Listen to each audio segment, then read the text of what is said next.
नमस्कार, आपके साथ मैं हूं समीर अब्बास। भारतवर्ष का नंबर 1 बुलेटिन आप देखने जा रहे हैं। मेरे साथ गौरव अग्रवाल और प्रीति रघुनंदन भी मौजूद हैं। शुरुआत कर रहे हैं अहम खबर के साथ। महाकुंभ में मची भगदड़ पर बोले योगी सरकार के मंत्री संजय निषाद, इतनी भीड़ में छोटी मोटी घटनाएं हो जाती हैं। इस तरह की घटना दुखद है, आगे ऐसा ना हो, हम लोग और पूरी सरकार मुस्तैद है। ये कहा है यूपी सरकार में कैबिनेट मंत्री संजय निषाद ने। संजय निषाद कह रहे हैं कि इतनी भीड़ में छोटी मोटी घटनाएं हो जाती हैं। घटना है, हम लोग इस पर बहुत दुखी हैं। माननीय मुख्यमंत्री जी खुद संज्ञान में लिए हैं और इस पर हम लोग शांति की अपील करते हैं। और बड़ी संख्या में श्रद्धालु हैं और उस वजह से किन परिस्थितियों में घटना घटी है वो तो अलग है, लेकिन आगे हम लोग चाहते हैं कि शांति रहे और जहां मौका मिले, जहां घाट हो, उसी जगह पर लोग स्नान कर ले। ये अपील हमारी है और अफवाहों पर कम जाए। साथ ही उन्होंने ये भी कहा है कि वहां से शासन प्रशासन की व्यवस्था हटाकर सेना को पूरी जिम्मेदारी दी जानी चाहिए। उन्होंने मांग की है, क्या कहेंगे? अब उनका निजी बयान हो सकता है, उस पर टिप्पणी नहीं करना, लेकिन जो प्रबंधन है, जिस तरीके से भीड़ है दुनिया में, शायद इतना बड़ा प्रबंधन, इतनी बड़ी भीड़ दुनिया में कहीं नहीं हुआ होगा। तो जहाँ इतना बड़ा प्रबंधन और इतना बड़ा भीड़ होती तो छोटी मोटी कहीं न कहीं घटना हो जाती। ये घटना हमारे लिए दुखद है। मैं चाहता हूँ आगे न हो, उसके लिए हम लोग पूरी सरकार मुस्तैद है। अब ये तो जब आएगा, अभी तो पता चला है, उसमें जब मुझे पता चलेगा तभी उस पर कुछ कहा जा सकता है। और प्रयागराज में महाकुंभ में हुए हादसे पर आम आदमी पार्टी ने योगी सरकार पर प्रहार किया। यूपी सरकार में मंत्री ओपी राजभर ने हादसे पर बचाव किया। देखिए, हम भी वहां आए हुए सभी श्रद्धालुओं से यही कहूंगा कि जो जहां है वहीं स्नान करें, जो प्रशासन के लोग दिशा निर्देश दें उसका पालन करें और स्नान करें और अपने अपने घर को सुरक्षित जाएं। यही हम वहां आए हुए श्रद्धालुओं से यही अपील करते हैं। मुझे लगता है कि इतने बड़े समारोह के समय उस राज्य के मुख्यमंत्री को 24 घंटे उसी जगह प्रयागराज में प्रशासन के ऊपर निगरानी रखने के लिए होना चाहिए था। ये एक बड़ी विफलता है और जिस तरीके से मृत लोगों की खबर को छिपाया जा रहा है, इस खबर को दबाने के लिए दबाव बनाया जा रहा है, वो और भी शर्मनाक है। जो खबरें मैंने देखी उसमें पता चलता है रात को करीब 1:30 बजे लोग घाट पर सो रहे थे। अब आप सोचिए, रात को आदमी 15-15 किलोमीटर, 20-20 किलोमीटर लोग पैदल चलकर अपने बच्चों के साथ पोटली सामान लेके आए हैं। थक हार के वो आदमी पता नहीं कब सोया, 2 घंटे पहले सोया, 1 घंटे पहले सोया, उसको अचानक उठाया गया। और लगातार विपक्ष हमलावर है। शिवसेना, यूबीटी और कांग्रेस ने भी महाकुंभ हादसे पर सरकार को घेरा है। कुंभ के व्यवस्था में ये जो चूक हुई है, इसके लिए कुंज में 10,000 करोड़ से ज्यादा पैसा खर्च हुआ है। 10,000 करोड़ से भी ज्यादा। कहाँ गया पैसा? व्यवस्था अगर होती तो ये लोग नहीं मर जाते। सैकड़ों लोग जख्मी हुए, इंजर्ड हुए। तो ये अव्यवस्था है। भारतीय जनता पार्टी इस माध्यम से राजनीतिक प्रचार कर रही है। कुंभ की मार्केटिंग का फायदा उठाकर चुनाव लड़ना चाहती है। ये कोई श्रद्धा नहीं है उनकी, ये राजनीति है। हर जगह पर राजनीति करते हैं और लोग अपने जान को खो बैठते हैं। आज सुबह प्रयागराज महाकुंभ की दुखद घटना की जानकारी मुझे हुई, जिसमें हमारे इस देश के जो महाकुंभ में भाग लेने गए थे, हमारे भाई बहन, हमारी माताएं और पितृ बुजुर्गगण, आज उनके साथ भारी घटना घटी है। उसमें मेरी जानकारी में कई लोगों की मृत्यु हो गई, काफी लोग घायल हो गए हैं और काफी लोग बहुत ही हताहत स्थिति में हैं।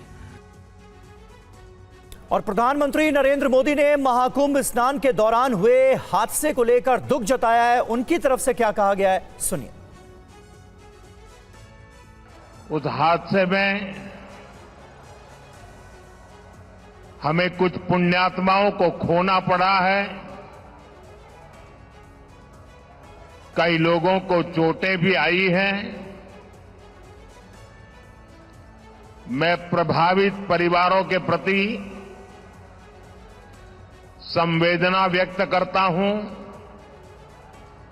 और घायलों के जल्द स्वस्थ होने की कामना करता हूं। मैं यूपी सरकार के साथ निरंतर संपर्क में हूं। मौनी अमावस्या की वजह से करोड़ों श्रद्धालु आज वहां पहुंचे हुए हैं। और सीएम योगी ने लोगों से अपील की है कि वे अफवाहों पर ध्यान ना दें। श्रद्धालुओं की सेवा के लिए प्रशासन हमेशा तत्पर है। ये मेरी अपील है पूरे प्रदेशवासियों से, पूरे देशवासियों से और सभी श्रद्धालुओं से भी, सभी पूज्य संतों से भी कि अफवाह पर कोई ध्यान न दें, संयम से काम लें। ये सब आयोजन सभी लोगों का है। प्रशासन उनकी सेवा के लिए पूरी तत्परता के साथ लगा हुआ है। केंद्र और राज्य सरकार पूरी मजबूती के साथ वहां पर हर प्रकार का सहयोग करने के लिए तत्पर है। लेकिन कोई किसी अफवाह पे ध्यान न दे। कोई भी व्यक्ति नकारात्मक अफवाह फैलाने का प्रयास करेगा, उस प्रकार से नुकसान हो सकता है। और जहां पर हैं आप, लगभग 15 से 20 किलोमीटर के दायरे में अस्थायी घाट बनाए गए हैं। उसमें कहीं भी वे स्नान कर सकते हैं। आवश्यक नहीं कि संगम नोच की तरफ ही आए।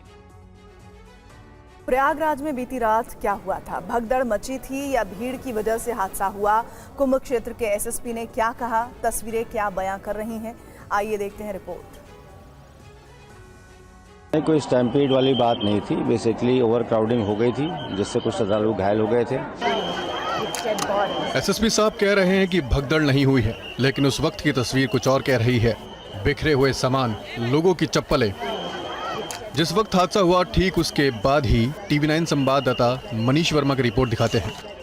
मौनी अमावस्या के दिन आप देख महाकुंभ में भगदड़ हो गई है और आप यहाँ तमाम लोग संगम लोअर मार्ग पे बताया जा रहा है कि इतनी अधिक भीड़ होने के चलते भगदड़ हुई, जिसमें काफ़ी लोगों के दबने होने की सूचना और आ रही है। आप देख सकते हैं वो तस्वीरों में यहाँ एम्बुलेंस लगातार आ रही है और जो बताया जा रहा है कि संगम लोअर मार्ग में भगदड़ हुई है और जिनको रेस्क्यू किया जा रहा है। आप देख सकते हैं एम्बुलेंस इस भीड़ में जा रही है तमाम, क्योंकि यहाँ पे लगभग मौनी अमावस्या के दिन 10 करोड़ लोगों को स्नान करने का अनुमान लगाया गया है और बताया जा रहा है कि संगम लोअर मार्ग पर जो है अभी भगदड़ हुई है, जिसमें काफ़ी लोगों के दबने की सूचना है।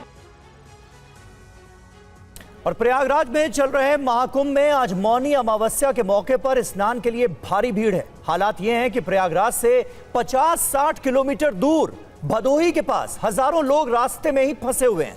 20 किलोमीटर तक लंबा जाम लगा है। प्रयागराज जाने वाले रास्तों पर बैरिकेडिंग कर दी गई है। कई लोग तो 2-3 दिन से फंसे हैं।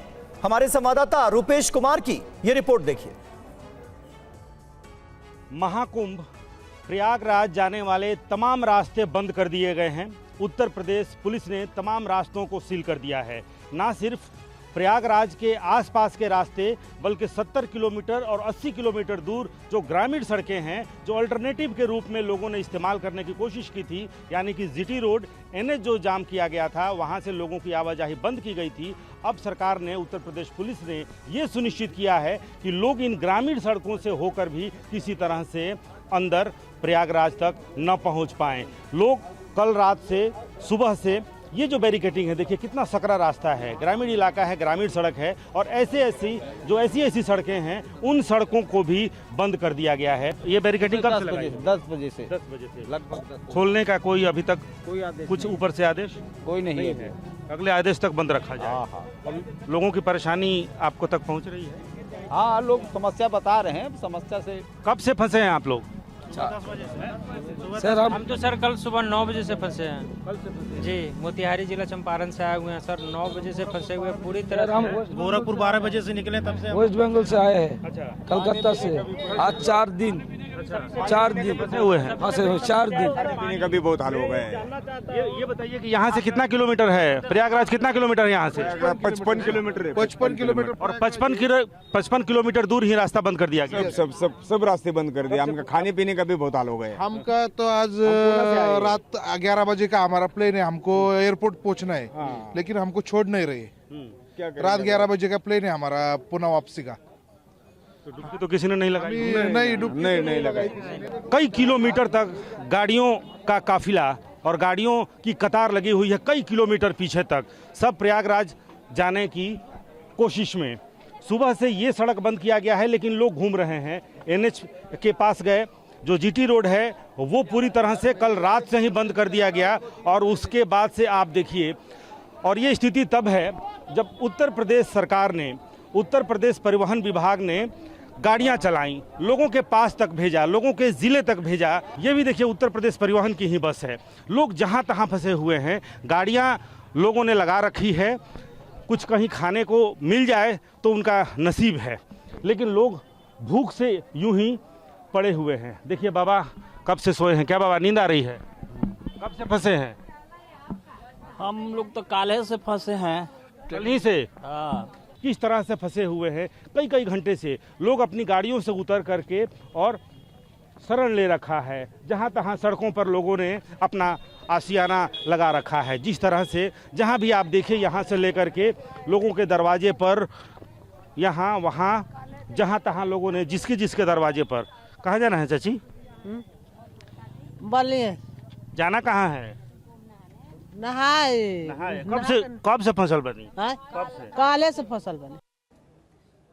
तो हमारे संवाददाता रुपेश कुमार आपको बता रहे थे कि केवल प्रयागराज में ही नहीं, बल्कि प्रयागराज से 50-60 किलोमीटर दूर तक कैसे लोग जो प्रयागराज आना चाहते हैं महाकुंभ में, संगम में स्नान करने, वो कैसे दिक्कतों से जूझ रहे हैं।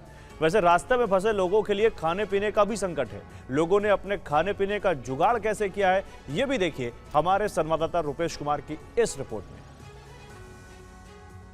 उत्तर प्रदेश सरकार ने कहा कि आओ महाकुंभ चलें, लोग चले महाकुंभ की ओर, लेकिन रास्ते में कहाँ कैसे फंसे हुए हैं और क्या क्या जुगाड़ लगा रहे हैं। यहाँ पर देखिए, भाई साहब बैठिए, कोई दिक्कत नहीं है। यहाँ पर देखिए, यहाँ पर गांव में चूँकि ग्रामीण इलाका है, ग्रामीण सड़क पर चूँकि NH जाम था, लोगों ने एक लिया अल्टरनेटिव वे को इस्तेमाल किया और पहुँच गए। और इस गांव में सुबह से फंसे हुए हैं। यहाँ पर गांव में उपले की कोई कमी नहीं है। ये जो है, ये उपला, या फिर हमारे उत्तर प्रदेश बिहार में इसको गोईठा भी कहते हैं। तो ये गोईठे की कमी नहीं है। आप देखिए यहाँ पर, और खाने को क्या कुछ मिलता, आलू तो मिल ही जाएगा। खाना कहीं नसीब नहीं हुआ सुबह से? नहीं। ये जुगाड़ लगाया आप लोगों ने? हम लोग खुद जुगाड़ लगाया। कहाँ से आए हैं? बंगाल, पश्चिम बंगाल। बंगाल से आए हैं आप? बंगाल से। सब बंगाल से। अच्छा, ये बंगाल का जुगाड़ है? झारखंड से है। रांची। तो इसमें आपका भी हिस्सा है? नहीं, इसमें हमारा हिस्सा तो नहीं है। हम लोग तो सुबह से भूखे पड़े हैं। तो निगाह है इस पर कि थोड़ा मिल जाता है? निगाह तो रखे हुए हैं। क्या बटेगा, पकेगा तो बटेगा जरूर। ये बाजार में मिल गया और कुछ नहीं मिला खाने को? खाने का भी सब चीज़ें समाप्त हो गई हैं। इतने सारे लोग हैं और दुकान 2-4, तो जो भी थोड़ी बहुत खाने की चीज़ें थी वो समाप्त हो गई है। तो रिपोर्ट जो रुपेश की रिपोर्ट है, आप लगातार देख रहे हैं कि किस तरह से उत्तर प्रदेश के साथ जो देश के कई हिस्से हैं, वहाँ से प्रयागराज के लिए निकले जो लोग हैं वो हजारों की संख्या में हैं, रास्ते में फंसे हुए हैं। गांव में इसके लिए भंडारा भी शुरू किया गया है। कई परिवार तो छोटे छोटे बच्चों के साथ फंसे हुए हैं। एक और रुपेश की हम आपको रिपोर्ट दिखाते हैं। यहाँ पर देखिए, बड़ी संख्या में लोग फंसे हुए हैं। जिसके दरवाजे पर महिलाएं हों, यहाँ पर देखिए महिलाओं को बैठने की यहाँ पर जगह मिल गई है। किसका दरवाज़ा है किसी को पता नहीं है। किस ज़िले से आए हैं, कहाँ से आए हैं, उनका नाम क्या है, उनकी जाति क्या है, उनका स्तर क्या है, उससे कोई मतलब नहीं है। बस मदद करना है। और इस गांव के लोगों ने यहाँ पर भंडारा शुरू कर दिया। चूँकि लोग फंसे हुए हैं, लोगों को खाने का कुछ नहीं है। ये कुछ इसका शुल्क भी है? नहीं, कोई शुल्क नहीं, निःशुल्क है। ये सेवा है, केवल सेवा है। और इसमें कार्यकर्ता भी सब ग्रामीण गाँव के हैं, सब अपने हैं। कहाँ से आया? अपना घर से दिया हम लोग। हम बाढ़ का है, बंगाल से आ रहे भाई बस से, लेकिन ये लोग इतना शानदार इंतजाम किया है। लोगों ने देखा कि लोग भूख से परेशान। इसीलिए ये लोग मैंने टाइम इतना व्यतीत कर रहे हैं तो कम से कम खाने पीने के लिए कुछ व्यवस्था। जिस गांव में लोग फंस गए और ग्रामीणों ने देखा कि सुबह से लोग यहाँ पर फंसे हुए हैं, उसमें बच्चे, महिलाएं, बुजुर्ग सभी हैं। लोगों ने किसी के दरवाजे पर यहाँ शरण ले ली, महिलाओं के लिए बैठने का यहाँ पर इंतजाम हो गया। फिर पता चला कि खाने को भी कुछ चाहिए, तो ग्रामीणों ने आपसी सहयोग से कुछ खाने का इंतजाम भी कर दिया। कहाँ से आ रही हैं? सर नौबतपुर पटना जिला से आए हैं, नौबतपुर थाना से। अच्छा हाँ। तो खाने का सब समाप्त? हाँ, समाप्त। खाने का जो सामान कुछ लेकर आई थी? कुछ लेकर नहीं आई? नहीं, ही राह में खा गए हम लोग। अब इधर तो कल रात में खत्म हो गया। कल रात में खत्म हो गया। अब तो इधर कुछ है नहीं, हम लोग बीच बीच में फंसे हुए हैं। उम्मीद है कि स्नान हो पाएगा, डुबकी लगा पाएंगे? देखिए प्रभु जाने, हम लोग का जाने। प्रभु जाने। प्रभु का हाथ हर परिस्थिति में नहीं छोड़ना है। जाहि विधि राखे राम वही विधि रखिए। लोग अभी भी कह रहे हैं कि प्रभु जाने, प्रभु की माया। अगर प्रभु चाहेंगे तो जरूर स्नान कर पाएंगे। लेकिन लोगों ने यहाँ पर संयम का जरूर परिचय दिया है। पुलिस ने बैरिकेडिंग तो लगा दी है, लोग वहाँ पर स्थिर खड़े हो गए हैं। वाकई काबिले तारीफ हैं इस गांव के लोग, जिन्होंने मदद के लिए हाथ आगे बढ़ाया इस मुश्किल वक्त में। जब लोग भारी संख्या में वहां पर फंसे हुए हैं तो लोग अपने अपने घरों में कैसे उनके खाने पीने का इंतजाम कर रहे हैं, ये आपने देखा। आगे बढ़ते हैं। प्रयागराज में मौनी अमावस्या पर अमृत स्नान जारी है। कई अखाड़ों ने अमृत स्नान किया। भगदड़ के बाद अब प्रयागराज में सब कुछ ठीक है। हादसे के बाद अखाड़ा परिषद ने अपनी जिम्मेदारी का परिचय देते हुए बड़ा और अहम फैसला लिया। मौनी अमावस्या के दिन होने वाले शाही स्नान को सीमित कर दिया गया। अखाड़ा परिषद ने ऐलान किया कि बिना किसी जुलूस और झांकी के सीमित संख्या में संत अमृत स्नान करेंगे। इसके बाद एक एक करके अखाड़ों के संत स्नान के लिए घाट के किनारे पहुंचे। बहुत बहुत आशीर्वाद, साधुवाद। अभी हम अमृत स्नान के लिए जा रहे हैं। आप देख रहे हैं मेरे साथ हजारों की संख्या में संत महात्मा है, नागा सन्यासी है, और आज हम अमृत स्नान के लिए जा रहे हैं। देर रात हुई भगदड़ के बाद दोपहर तक कुंभ मेला क्षेत्र में थोड़ा अफरा तफरी मची रही। लेकिन जैसे जैसे अमृत स्नान की तैयारियां शुरू हुई, श्रद्धालु फिर से उत्साहित नजर आए। अखाड़ा के संतों सहित प्रशासन ने भी श्रद्धालुओं से अपील की कि जो जहां पर है वहीं पर गंगा स्नान कर ले। भगदड़ के बाद अमृत स्नान के समय सुरक्षा बलों की भारी बंदोबस्ती देखी गई और हर तरह के एहतियाती कदम उठाए गए ताकि इस तरह की घटना दोबारा न हो। उधर बिहार से 7 लोगों के साथ महाकुंभ स्नान करने आई मंजू देवी अब अकेली बच गई हैं। उनके साथी कहां हैं, किस हाल में हैं, उन्हें पता ही नहीं है। भगदड़ के बाद से 6 लोग कहां हैं, इसकी जानकारी नहीं मिल पाई है। टीवी 9 से बातचीत में मंजू देवी ने अपना दर्द बयां किया। बीती रात जो भगदड़ मची उसमें जो लोग मर गए, घायल हो गए, उनके परिजन इस वक्त हमारे साथ हैं। अम्मा, क्या नाम है आपका? मंजू देवी। मंजू देवी, क्या हुआ था? आपके परिवार से कितने लोग मिसिंग हैं, गायब हैं? हम 7 आदमी थे, 6 आदमी गायब है। नहाने लिए जा रहे थे, कोई कपड़ा पकड़ने था, कोई हाथ पकड़ने था। कपड़ा वाली छूट गए, अब जो हाथ पकड़ने था साथ में वो बेचारी गिर गई नीचा गिर, उसको उठाने लगा तो हमको भी गिर गए, तो हमको प्रशासन उठा लिया। वो बेचारी को उठाया नहीं उठाया हम नहीं देख पावे, हम बेहोश हो गए। बेहोश होने के बाद ले गया हमको, हॉस्पिटल नहीं गए, अठिए पर दवा हमको खिलाया, होश आया। हम खोजने लगे तो कोई नहीं मिल रहा है तो छोबो गायब। अब किसके मौत हुआ नहीं हुआ हम ये सब नहीं जानते, इसलिए हम खोज रहे हैं कि। और रुद्रपुर की रहने वाली महिला अपनी बहनों के साथ महाकुंभ में आस्था की डुबकी लगाने आई थी, लेकिन अब एक बहन का कोई अता पता नहीं। महिला का रो रो कर बुरा हाल है। टीवी 9 से बातचीत में महिला ने क्या कहा, सुनिए।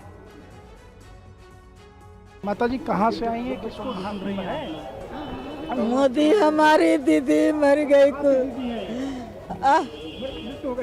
पता नहीं, हमको मालूम नहीं, कुछ पता नहीं चल रहा है। कुछ पता नहीं चल रहा है। माता जी जब भगदड़ हुई थी तो आप वहाँ पे थी? हाँ वहाँ पे थी। क्या कुछ हुआ? सब कोई ढकेल रहा, उसी में मार के इधर से घुमावे, इधर से घुमा के, इधर से घुमा के, उसी में लाते मुके खान रहे। कितने लोग थे आप लोग उस वक्त? हम लोग उस टाइम हमने तो 3 बहन रहे थे। हाँ, उनमें बहुत आदमी रहे थे, बहुत आदमी, खाली लवंडा, पता नहीं कहाँ से आ गए थे, उतना नहीं रहे थे। तो अभी किसे ढूंढ रही हैं, कुछ पता चला क्या हुआ उनके साथ? हम भी हमारी बहन उसी में रहे थे और उसको हम हाथ पकड़े थे, हमारे बीच में गिर गई और वो हमारे बहन का हाथ छूट गया। उसी में 4-5 आदमी 10 आदमी गिर गई, वो हमारी बहन छूट गई पीछे। क्या बताया गया आपको? मरे जवन हो तो हमके चिन्हा दिलो।